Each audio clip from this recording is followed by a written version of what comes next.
I want to talk today about a little research I have done in the area of small embedded machine learning system.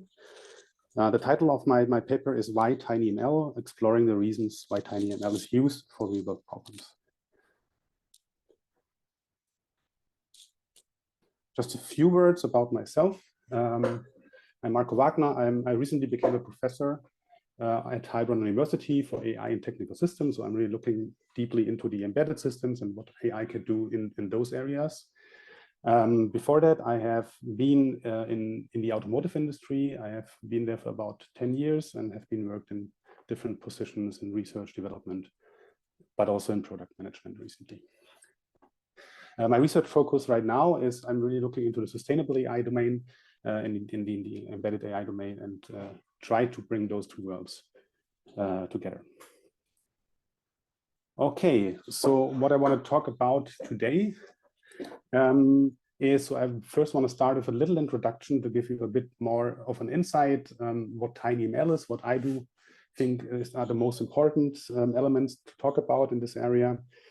Then a short look on the related work, what are the papers I've seen out there, and why I still thought it was a good idea to create this new paper. And then go into the study and start off with presenting the research questions I have tackled and also the methodology I have used to examine those questions. Then, of course, I will go into the results and talk about the results, the answers I have found for each of the 3 research questions, and also discuss a little bit the data that I've seen there. Finally, I will try to summarize my findings and also give an outlook. And also, of course, I also have the references of my papers with me here. But let's start having a look into the TinyML domain and maybe start with a little definition and maybe also a framing. What is TinyML all about? So I think we all know that AI and especially machine learning has become really, really big in recent years. Things like generative AI, computer vision, network traffic classification, just to name a few use cases where this has been used. And I think we all see that it's still not at the end. There's a lot more to do. And I just recently saw a study, I think it was from Greenwave, that predicts that up until 2030, we will see an annual rise of about 37%, I guess, of the global market for AI systems. So this is still not the end. We will see much more in this direction in the next few years. One problem here is that many of the approaches that we use right now, just think about things like ChatGPT or something like that, and they actually rely on high performance computers. So you need large scale cloud infrastructure, you need a significant amount of computational resources. And in the end, this also means you need a significant amount of energy.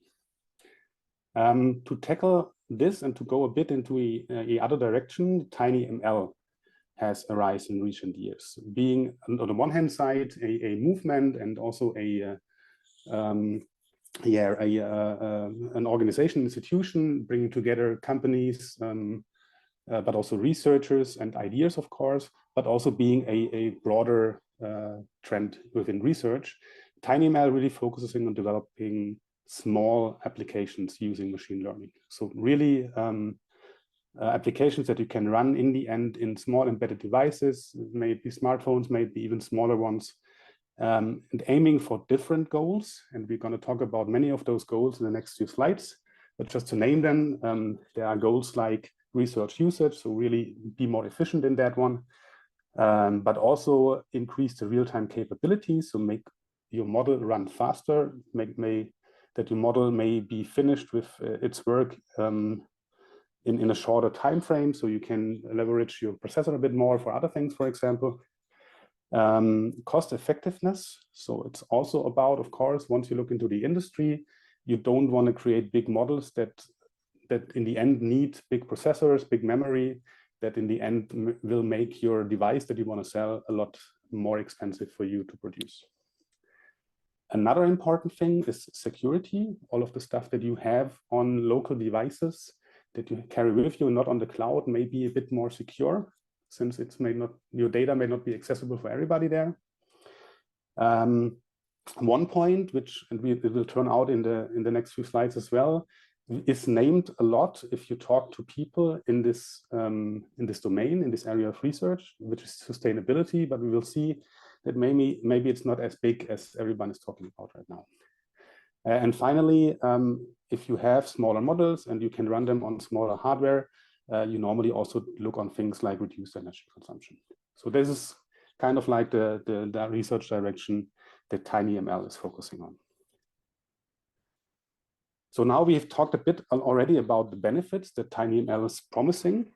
The question that I tackled in this paper is the why question in the end. So why is TinyML used in different applications, and what are the crucial aspects, the crucial benefits, why researchers actually have chosen to use TinyML approaches in their work? And to do this, I have looked in 3 different domains, which are very important domains within the embedded computing area. The first one is consumer electronics, so all the small devices we carry around every day, maybe smartwatches, smartphones, whatever, but also smart home applications and all of that stuff. A second one, very important also for the industry, is manufacturing. So all the devices you use to produce goods and to ship them maybe as well. And finally, I also have looked into the automotive domain, since this is a domain where you see also a lot of embedded devices. So a current vehicle, current passenger car carries around up to 80 small embedded devices in their network within that car. So these are the 3 domains I have looked into, and I have tried to figure out why have researchers, practitioners that have worked out on machine learning applications in this area, why have they actually used TinyML approaches? Yeah. So again, the potential benefits: resource efficiency, real-time capabilities, cost effectiveness, security, sustainability, and resource energy consumption. So these were the benefits I have searched for, because these were the ones most named in publications, for example, from the TinyML consortium. And the idea of this paper is actually to understand which are the most crucial ones to TinyML practitioners, and then in the end, to also give the TinyML community a bit of more hints, what is really important to those guys using it. So in the end, what are the crucial things that the community should look at when going on and when developing TinyML even further. Okay, so before I started with the study, I of course looked into the work, to publications that have been out there already. And first of all, of course, I figured there was no paper like this. This is why I went on and completed the study. But I found, of course, other papers out there, and I tried to bring them together, to cluster them a little bit into 3 different areas. There are a lot of papers out there which are doing surveys on TinyML, and they are mainly looking into specific research dimensions. For example, there are papers out there that look into specific fields of applications, like, for example, automotive. There are others that look more into the mechanisms, the technologies used within different papers, things like quantization or other methods you can use to, make your model a bit a bit smaller and stuff like that. And finally, there was a third group within this cluster which focused on different problem classes, for example, object detection. A second cluster that I figured out are more or less explanatory papers. So they talk about large or small problem scenarios. They talk about specific benefits and how they could be used, but none of them really tackles why are they used in the end. And finally, the third cluster, I figured there are a couple of papers that are really looking into sustainability questions, since in the end, at least from my perspective, this should be one of the main drivers behind TinyML.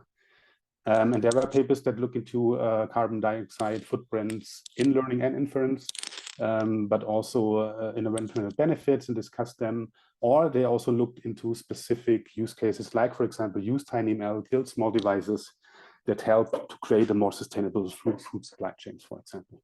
So there are a lot of different and interesting papers out there, but actually none of them really discussed why TinyML is used. Many discussed that it's used or how it's used or the ideas behind, the methods behind, but none of them really discussed why do people actually use TinyML in their projects. So I created a study and I graded 3 research questions that I want to tackle. The first one is how popular has TinyML been in those 3 domains that I talked about: consumer electronics, manufacturing, and automotive. The second one, which are actually the most crucial benefits, where the authors of the paper said, okay, this is why we actually selected TinyML to be used. And the third one is to figure out which cross connections between the benefits are existing. This is coming out of the second question. If you look into the results of the second question, you will clearly see why the third question is very important. In the end, this really came out during the study. Okay, having now presented the research questions, let's have a look on the methodology that I have chosen. So I basically did 3 steps. I started with a systematic literature review. So I used, of course, a couple of search keys. I used a couple of filters. And in the end, I found about 360 papers regarding consumer electronics, about 580 about manufacturing, about 780 about automotive. I used a nice little tool called Publish or Perish to really, scrap all those papers and bring them into a machine readable form so I could go on with my studies here. In a second step, I did some filtering. So many of those hits were in the end not really important to the study. So you can see in this little table there, for example, in the automotive area, I had 780 paper that had our keys in there. But in the end, after filtering, it was only about 460, so 457 to be exact. And what I did is I really looked into, is this really new application that is presented there? Throw out all the surveys, all the books, all of that stuff that came in there. And also, of course, there were a lot of, a couple of duplicates and false positive also in the data set, which were excluded through the filtering phase. And finally, the third step was then the quantitative analysis. So I looked into the different benefits, sustainability, energy efficiency, resource efficiency, cost status in real time, and privacy and security, and try to figure out which of these papers that you see in the left-hand table actually name those benefits as a reason why they selected TinyML. So this was the methodology part. Just to give you an overview where we are in this presentation. So we have covered the introduction, related work, and the research questions, methodology, and now we are ready to really look into the results. First research question, the popularity part. So how popular are or is TinyML in the 3 different domains I have looked at? And as a result, you can see that automotive is the most popular one, or in automotive, TinyML seems to be the most popular. There's a lot of papers, so there are a lot of papers out there, even after filtering, even after throwing out a lot of duplicates here in this area. Manufacturing comes in second, and consumer electronics seems to be not that popular at the moment for the TinyML community, which is a bit surprising to me at least. But what does this mean in the end for the TinyML community is that maybe the guys have to look a bit more also in the automotive field, since the automotive guys are trying to really use TinyML. And maybe it would be a good idea to even take the automotive requirements even more into into the focus to help the automotive guys then really use TinyML successfully in their area. And additionally, as said, especially in the consumer electronics side, I would have expected there's much more popularity of TinyML there. So it would be also interesting to dig a bit deeper, maybe in another study, why in a field like consumer electronics, TinyML is not as popular as it was expected beforehand. Okay, after discussing or figuring out how popular TinyML is in those 3 different domains, I have tackled the second one, and I have tried to find out the individual importance of each benefit in those different domains. So I've looked really into that. How often has a benefit been named in the different papers in the different domains? and simply counted up the results. What you can see on the graph on the right-hand side, resource efficiency is the prior motivation. So really most of the people that use TinyML, it doesn't matter which domain, are using it because they want to save resources, computing resources on their devices, which is, of course, yeah, a very, very important thing. But on the other hand, things like sustainability, for example, comes in last in all three domains, which is then again a bit surprising, because if you talk to the TinyML community and if you talk to the people in there, you will often get sustainability as a primal driver, at least in their opinion. But if you really look on the numbers, you see that it's not as popular as it might be presented by the community. Another learning that I had through tackling the second research question is that many papers do not focus on a single benefit, but want to leverage a combination of benefits. So what I also did, I did a little statistic here, but you can see on the right-hand side, how many papers only were shooting for a single benefit, how many are shooting for 2 benefits, how many are shooting for 3 benefits. And it becomes quite clear that only a very small portion of the papers reviewed are really exclusively focusing on a single benefit. Most of the approaches are tackling or want to use more than one benefit, and most of them actually named 2 benefits that they want to leverage out of TinyML.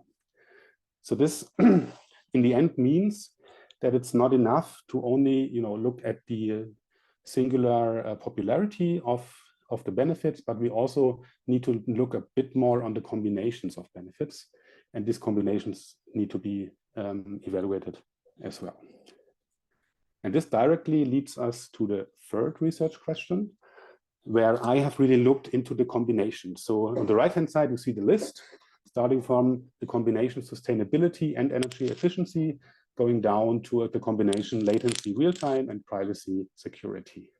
And if you look into the results, we can clearly see that energy efficiency and resource efficiency, so this combination is very, very popular in all 3 domains. So again, energy efficiency is one of the main driver. Resource efficiency is one of the main driver, but also energy efficiency is quite popular, and this means that this combination is also very popular in all 3 domains. Other combinations really vary across the different domains. So in other words, if you want to tackle or if you want to push TinyML in one of the specific domains here, you would have to look a bit deeper and figure out what are the combinations that in your domain are the most popular ones, and then try to really embrace the people and then make them allow them to use TinyML even better in their domain. Again, what you can see is sustainability is not a factor at all. So this is also a bit of an alarming sign, since that TinyML community really presents it a different way. So really we should look a bit deeper and also go into discussion with the community what they really want to achieve in the end here.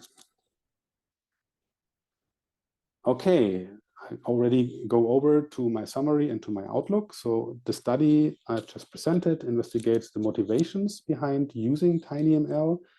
I have done that by tackling 3 research questions to look a bit into really the numbers, not only the feelings of the people working in this area. What you can clearly see is that the technical benefits, things like, for example, resource efficiency, are very, very popular and are quite often named as the main driver for using TinyML, while more soft benefits, like, for example, sustainability, seem to be less emphasized by the community, which is a bit of a pity, I have to say.